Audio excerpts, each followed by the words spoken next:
Nous voilà de retour pour ce 15 minutes de grâce et de vérité avec le pasteur Mickey Hardy. Comme d'habitude, je vous ai rêvé un très beau cantique d'adoration, le psaume 71, qui nous dit que notre bouche soit remplie de ses louanges. Donc sans plus tarder, béni soit le Seigneur Tout-Puissant.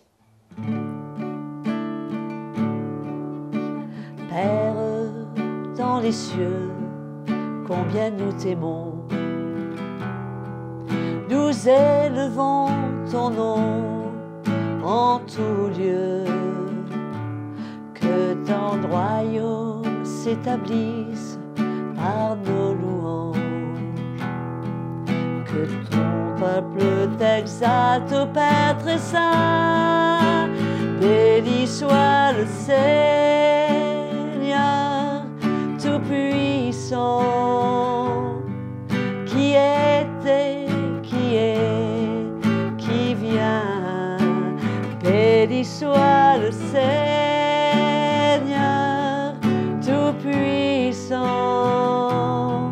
qui règne pour toujours. Béni soit le Seigneur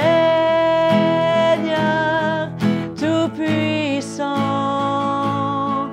qui était, qui est, qui vient. Béni soit le Seigneur Tout-Puissant,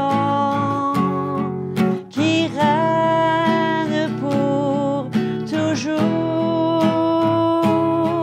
qui règne pour toujours,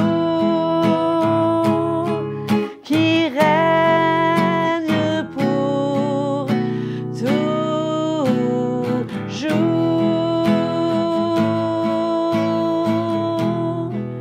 Alléluia. N'est-ce pas un merveilleux cantique d'adoration que nous pouvons reprendre dans nos assemblées?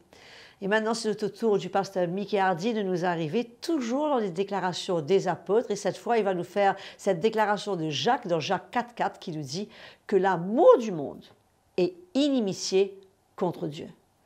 Quel avertissement, mes frères et sœurs, pour chacun de nous. Donc, sans plus tarder, nous l'accueillons et je vous revois tout de suite après.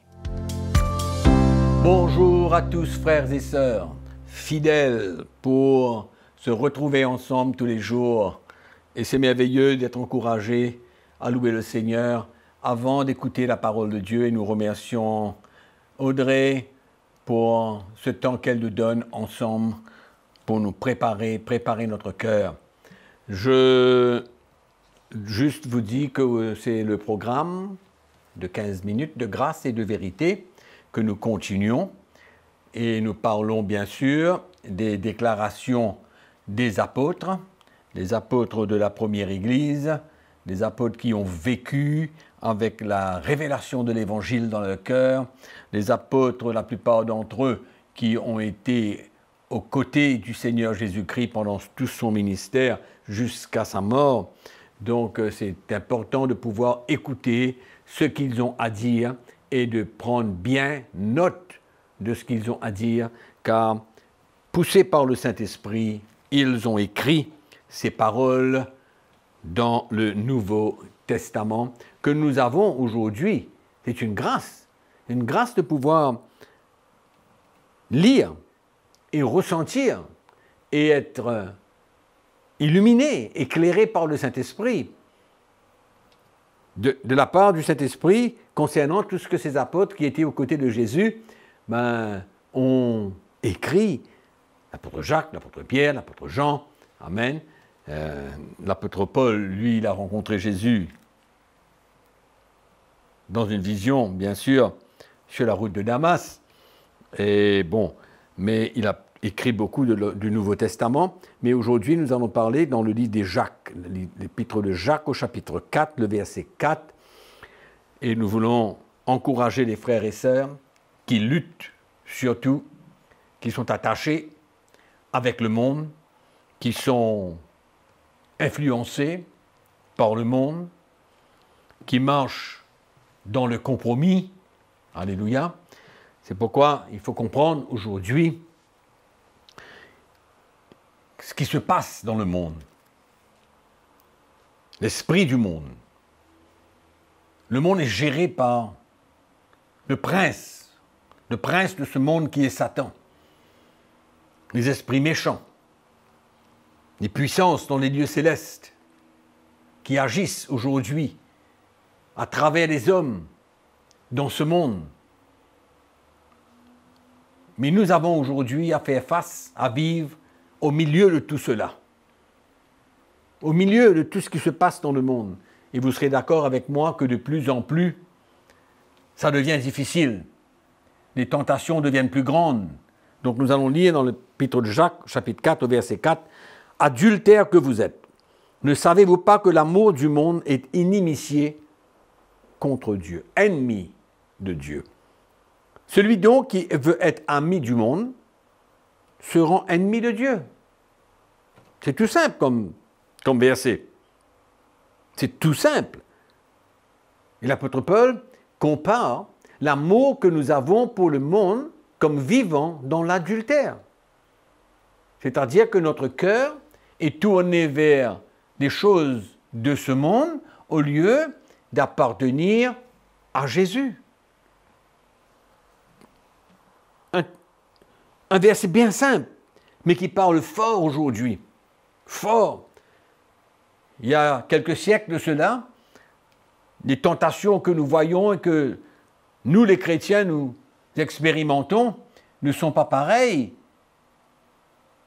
comme il y a quelques années, quelques siècles. Aujourd'hui, les tentations sont de plus en plus fortes, l'ennemi est à l'œuvre de plus en plus.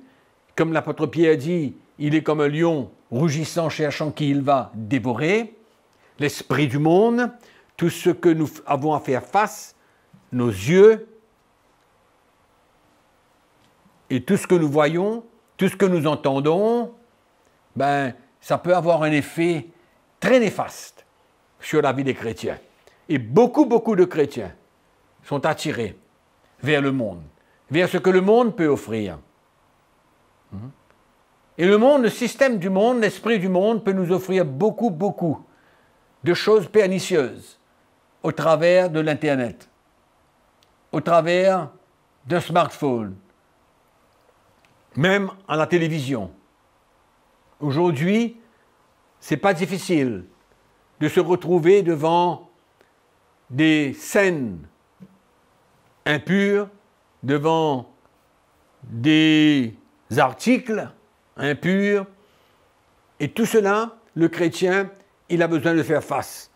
Et pour faire face à cela, il faut que son cœur soit saisi, soit gagné. Il faut que le monde et tout ce qui agit dans le monde, que nous soyons morts à tout cela, que nous puissions mourir à tout cela, qu'à l'intérieur de nous-mêmes, nous ne soyons pas attirés vers ces choses-là. Amen. Qu'un miracle se passe dans notre cœur, afin que notre vie soit pour le Seigneur. Et comme l'apôtre Paul dit, peut-être nous pouvons ouvrir cela dans Galates chapitre 6. Nous lisons un petit texte, un verset très intéressant.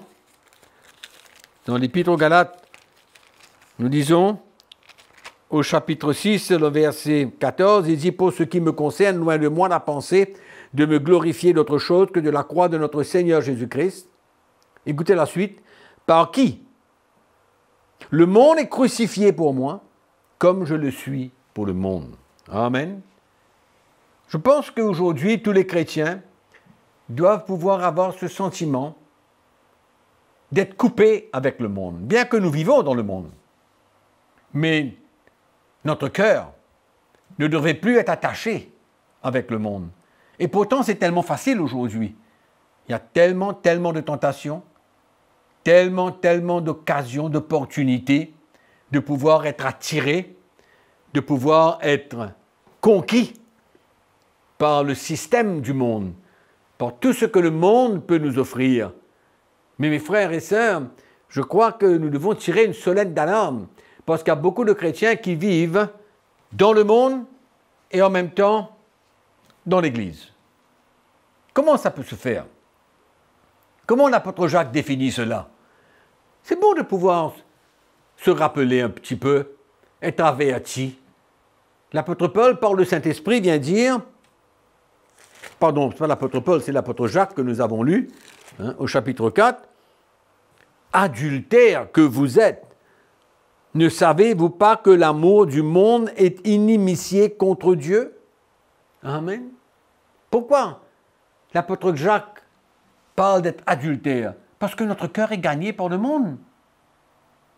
Parce qu'au lieu que nous soyons un avec le Seigneur, nous sommes un avec le monde. Amen. C'est ça que l'apôtre Jacques vient expliquer.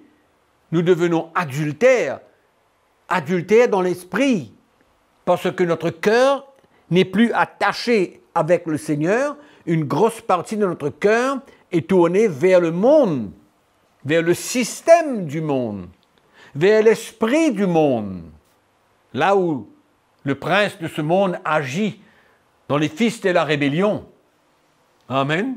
Donc, nous avons besoin de faire bien attention, parce que la Bible nous dit ici, celui donc qui veut être ami du monde se rend ennemi de Dieu.